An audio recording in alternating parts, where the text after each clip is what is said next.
All right, we're going to talk about becoming a baby expert. Hopefully you guys have got some tips already just watching, but now we're going to cover the ones that I think are really important. These are very simple. The real do's are just relax, take a few breaths, and have a lot of fun, because there's no guarantees in working with newborns. Don't force anything, including limbs or body parts. You know, you saw me trying to, with our 6-day-old, trying to move her hand around, and there was a point where she's like, I've had it, just don't touch me. Don't stress, and don't allow your parents to stress out. That's one of the biggest things. Babies feed off of their parents' energy, and if mom and dad are upset, then the baby's going to be upset as well. So you just need to make sure that you're constantly calming them down and relaxing them. And whatever you do, don't give up, because we get the shot always, period. I get asked all the time, do you have to, if a baby's screaming the whole time, do you reschedule? I explained that yesterday. That's such a rare occasion, and every time it happens, I recognize going into it that something's wrong with the baby, meaning the baby's not feeling well. And that's not your fault. And so it's not something you have to even concern yourself with, in the sense that a reschedule is not a problem. More often than not, if it's normal crying and normal behavior, you need to feed the baby, change the baby, and do all the normal things that babies will do. And if they're just throwing a fit, give them 10 minutes. And you know what? They'll calm down. Babies don't scream for 4 hours straight unless there's a real serious reason for it. And the only reason for that typically is colic, if they're a colicky baby, and parents know that already.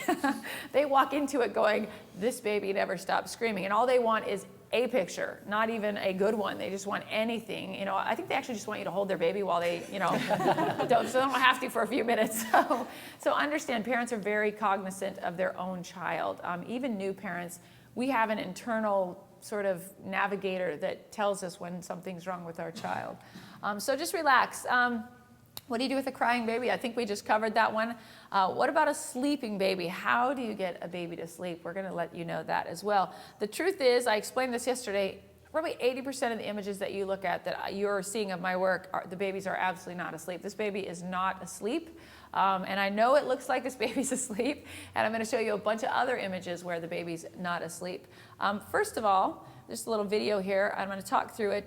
The pacifiers are our friends. Somebody asked that question yesterday, why a pacifier? Why'd you bring that up? Well, obviously you can see the pacifier gives us, and watch the technique I'm using with my fingers, because what I'm trying to do is close eyes. And if you take your hand and run it down the bridge of the baby's nose, just your finger, I'm sorry, just down the bridge of the baby's nose, one after another, eventually the babies, you're touching their eyelashes, eventually it gets very heavy to them and they close their eyes. Pacifiers give us the opportunities to relax them, so they start to relax their body, so that this motion becomes a very soothing motion to them, as opposed to, you cannot do that with a wiggling, screaming baby. They're not going to like that. We did mention yesterday, but I'll mention it today again, removal of the pacifier is critical. If you get a baby sleeping, I know this sounds mad, but I've spent far too many hours watching babies, and I can literally tell the point where they drop out of that sucking motion. So there's a point where they're sucking, sucking, sucking, sucking. If you try to take it then, their natural reaction is to pull it back, and it'll wake them up. There's a point where their mouth relaxes, and as soon as that happens, you might think you can take it out, but remember, that tongue is locked around that pacifier. So even though they're relaxed and they're sleeping, and it is okay to take it out, it's how you take it out that's really important.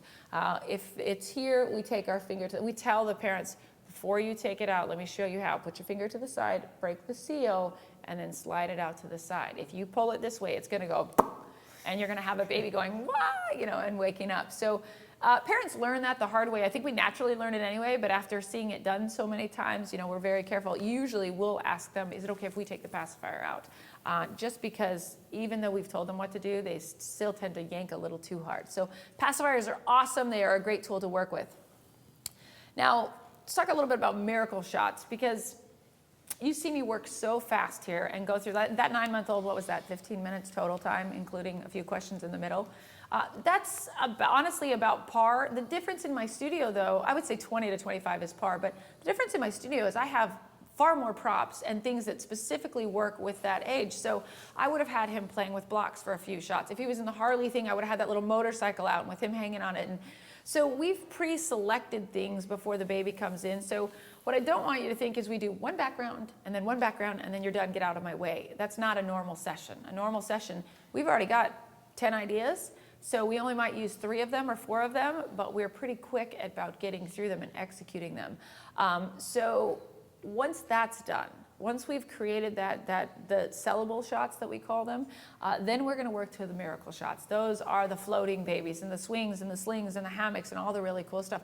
I want that for every client that walks in the door. I want to make sure that they get something that nobody else has had before. But it's all contingent on their baby. If their baby's not having it, then we're not doing it. But I already have enough to sell to them that I'm gonna pay for my family's time. It's okay for me to do that. But I'm not gonna finish a session in 20 minutes and let them go if I can help it. If there's more to be done, then there's more to be done. So miracle shots are things like this one. This baseball shot, this shot was, that kid's gotta be close to college, honestly, to be very truthful. He's way up there.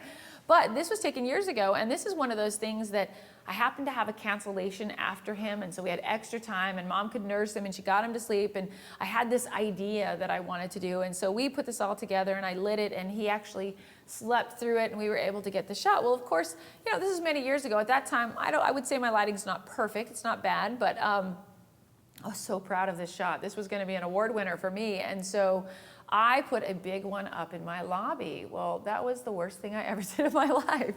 Every dad that walked into the studio said, I want the baseball shot. And they'd be standing in the lobby, and I'm like, that's actually not something I can do. In my head, I'm going, oh, great, the baseball shot. That's awesome. I need 2 hours. I need Benadryl. I need duct tape. I need a whole lot of things.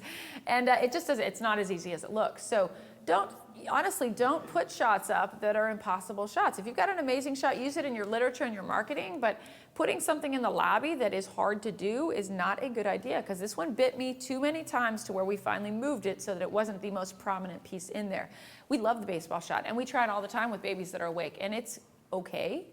We get shots. We don't get this kind of shot all the time with it, but we do give it an attempt, and we always tell parents, what we're going to do is we're going to do the things that we know you'll love and that are easy for the baby to do, and then we're definitely going to give this a shot, and I promise you 9 out of 10 times we get it, but I just want to make sure we get things that the baby's going to be comfortable with and that you're going to love. What I didn't say is, I want to get the ones that are going to make the money, all right? You might know that that's the truth. You might know that you're going for those sellable shots, but let the client know that you care about what about the session and what you're doing. So miracle shots are just that, miracles. In fact, something like this, you might be going, oh, that's a cute baby. Do you know what I see? A terrified baby. And I see a terrified dad because it's his first baby, and we've got him levitating over pillows. So when you put a dad in that position, he's really nervous. And of course, the baby is really nervous too. This is, not a natural situation. So yes, it's beautiful, but I'm not going to put a baby in this position until I've got everything I need, because if dad is super stressed, then the baby's going to super stress, and I'm not going to get the shot anyway. So just keep that in mind, that miracle shots are exactly that. These are the hospital shots. These are the shots that we try to wow people and get them in the door, but they're not necessarily the shots that we're going to be able to photograph every single day. All right, a couple posing tips, because I like to humiliate myself as much as possible. If you guys remember the skydiving shot, that is my life. I'm a total idiot, and that's okay. These are just a couple tips. None of them are over. I've got some way better ones, but these are actual shots that we've shot at our studio. I'm not necessarily the shooter on all of them, but these are things that seem really obvious when you see them, but as photographers, we don't see them. Something as simple as arm placement. Yesterday, we were working. Mom didn't have a long sleeve shirt on, and in my studio, that never would have happened because we have long sleeve shirts. So she had a 3/4 sleeve shirt, so that tiny baby just looked so lost with that white arm, and that was not frustrating for me, because if it happens, you just deal with it. But obviously, having the arm as a distraction is a problem. But if a dad shows up in a t-shirt, that's what you have to work with. The placement of the arm, you can see on the top baby, that arm is totally covering the baby, where on the lower one, the baby, there's more baby to be seen. Even though the arms are a distraction to me, at least the baby is more prominent. So you're gonna have to keep working these shots to make the baby the priority. This one is, everybody tries to get the sleeping baby on the chair. The only real major thing wrong with this one is light placement. We're lighting the bottom. So the butt looks good, but and very big and very prominent, because the light's just coming from the wrong way. So remember, we said, wherever the eyes go, the lights go, period. That's the way it goes. If the baby's down, the lights go down. If the baby's looking up, the light should be up, et cetera, et cetera. We don't have all the time in the world to move those lights, so make sure you're using a light source like that 3x4 softbox, or something that gives you that variation with that child, so you're not working so hard. Shoes.